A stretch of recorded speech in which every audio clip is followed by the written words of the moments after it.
دیا مشرکین مکہ نے.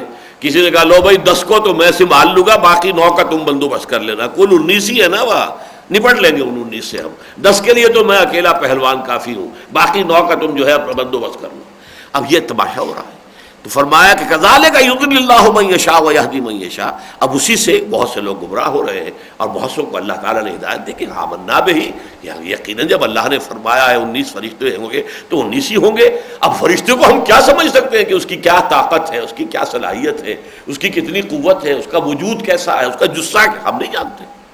تو یہ ہے وہ مضمون کہ جس کے لیے میں نے چاہا تھا کہ دوبارہ وضاحت ہو جائے کہ ایک تو عالم غیب جو ہے اس سے متعلق جملہ امور یہ آیات متشابہات میں شمار ہوں گی. نمبر 2 جو سائنٹیفک فنومینا قرآن مجید میں آئے ہیں، جبکہ ابھی انسان کا اپنا سائنس سے علم جو ہے بڑا عہد طفولیت میں تھا، ابتدائی منزلوں میں تھا، تو وہ فنومینا سمجھ میں نہیں آ سکتے تھے.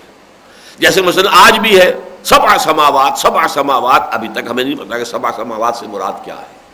گویا کہ یہ ہمارے لیے آیات متشابہات میں سے ہے. لیکن آج سے بہت پہلے یہ آیت بھی آیت متشابہات میں تھی کہ کل یجری الی اجل مسمی، ہر شے چل رہی ہے، کل فی فلک یسبحون، ہر شے اپنے اپنے مدار میں تیر رہی ہے. اب یہ بات کیسے سمجھ میں آتی؟ زمین تو ساکن ہے، تیر نہیں رہی ہے. ہاں سورج تو لگتا ہے تیرتا ہوا چلتا ہے، چاند بھی تیرتا ہوا لگتا ہے، زمین تو ساکن ہے. اب یہ بات سمجھ میں نہیں آ سکتی تھی. آج ہمیں معلوم ہے کہ واقعتاً اصل حقیقت وہی ہے جو قرآن نے بیان کی تھی 1400 سال قبل. سکون محال ہے قدرت کے کارخانے میں، سبات ایک تغیر کو ہے زمانے میں. یہاں کوئی شے جو ہے ساکن تو رہ ہی نہیں سکتی. ذرہ ساکن نہیں ہے، نہ خورشید ساکن ہے، وہ بھی چل رہا ہے، وہ اپنے مدار پر بھی چل رہا ہے اور خود روٹیٹ بھی کر رہا ہے. دونوں اس کی گردشیں، جیسے زمین کی 2 گردشیں ہیں.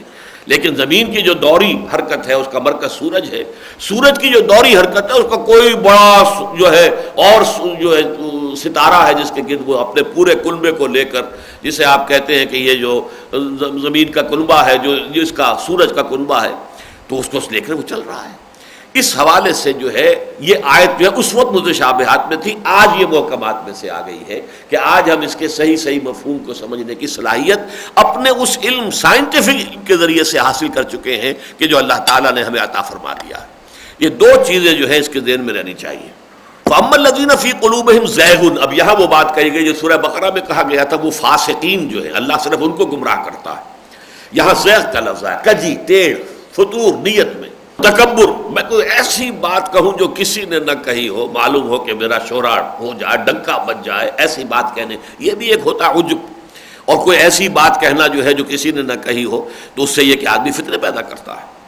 فرمایا فَأَمَّا الَّذِينَ فِي قُلُوبِهِمْ زَيْغٌ فَيَتَّبِعُونَ مَا تَشَابَهَ مِنْهُ ابْتِغَاءَ الْفِتْنَةِ وَابْتِغَاءَ تَأْوِيلِهِ، تو وہ لوگ کہ جن کے دلوں میں کجی ہے، ٹیڑھ ہے، وہ پھر پیروی کرتے ہیں یا پیچھے پڑے رہتے ہیں، درپے رہتے ہیں ان آیات کے کہ جو متشابہ ہیں، تاکہ فتنہ پیدا کریں. ابتغاء الفتنة وابتغاء تاویلہ، اور اس کی اصل حقیقت کو معلوم کریں. وما یعلم تاویلہ الا اللہ، جبکہ ان کی تعویل اصل حقیقت اللہ کے سوا کوئی نہیں جانتا.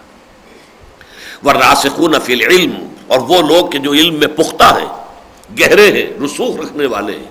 اللہم ربنا اجعلنا منہم، اللہ تعالی ہم سب کو بھی ان میں شامل فرمائے.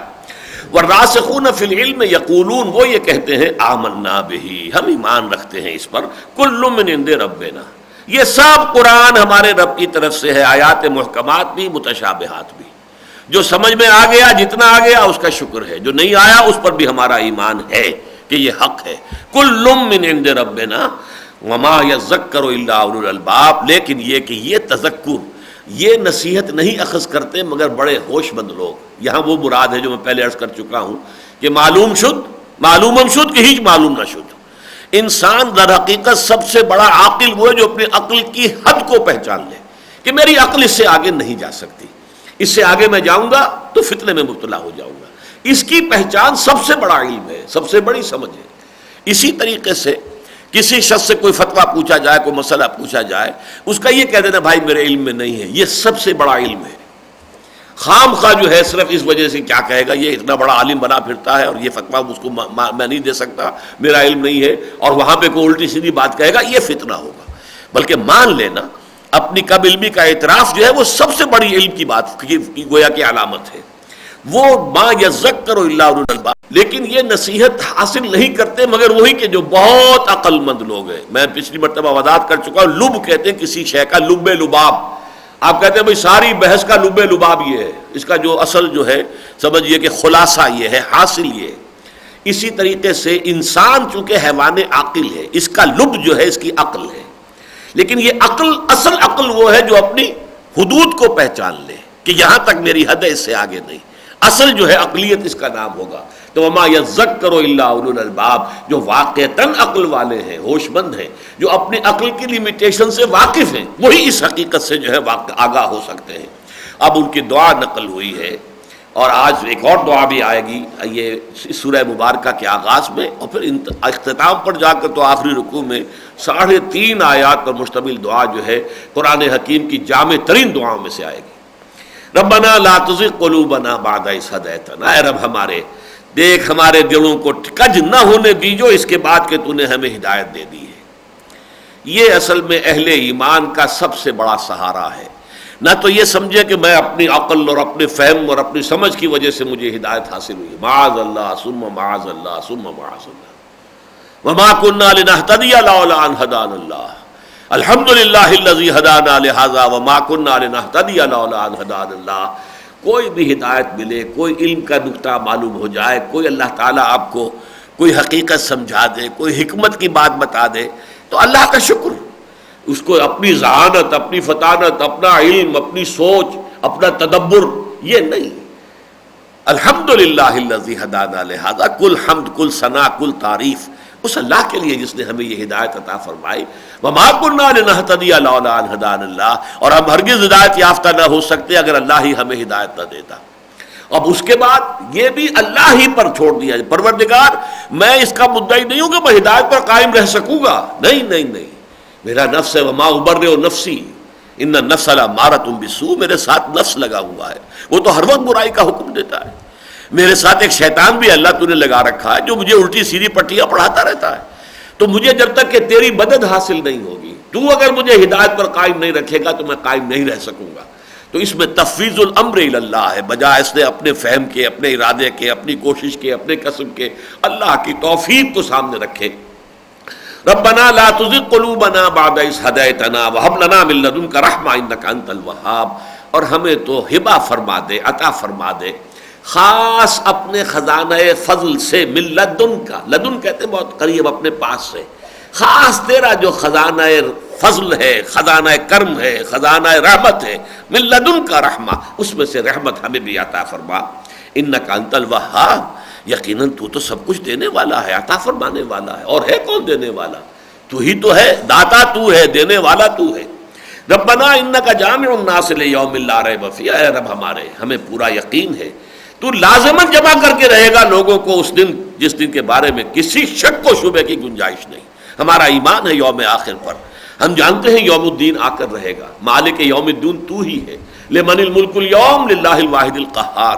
تو ہمارے علم میں ہے، ہم مانتے ہیں، ہم اقرار کرتے ہیں کہ انک جامع الناس لیوم لا ریب فیہ ان اللہ لا یخلف المیعاد، یقیناً اللہ تعالیٰ اپنے وعدے کی خلاف ورزی نہیں کرتا اور نہیں کرے گا، اس نے وعدہ کیا ہے۔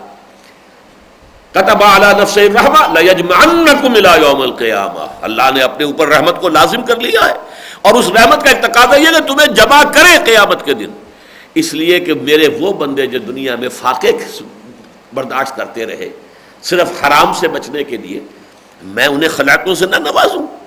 میرے وہ بندے جنہوں نے قربانیاں دی ہیں، اپنی جانیں دے دی ہیں، اپنے کیریئرز جو ہیں وہ قربان کر دیے میرے دین کے لیے، میری کتاب کی خدمت کے لیے، کیسے ممکن ہے کہ میں انہیں خلاقیں نہ دوں، ان کی شان جو ہے دوبالا نہ کروں، ان کا اعزاز و اکرام نہ کروں؟ یہ تو در حقیقت بہت بڑا ظلم ہو جائے گا ان پر، بہت بڑی حق تلفی ہو جائے گی ان کی۔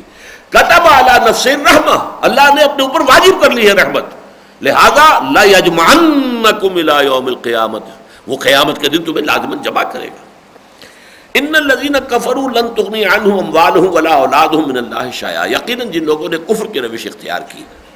اب یہ چونکہ مدنی صورت ہے تو ذہن میں رکھیے کہ کفر جو ہے حضور کو دعوت دیتے ہوئے گویا کہ ویسے تو کل 15 برس ہو چکے ہیں، لیکن مدینے میں آئے ہوئے بھی آپ کو اب 3 برس ہو رہے ہیں، اور یہاں کے لوگوں تک بھی دعوت جو ہے آپ کی پوری طرح پہنچ گئی ہے۔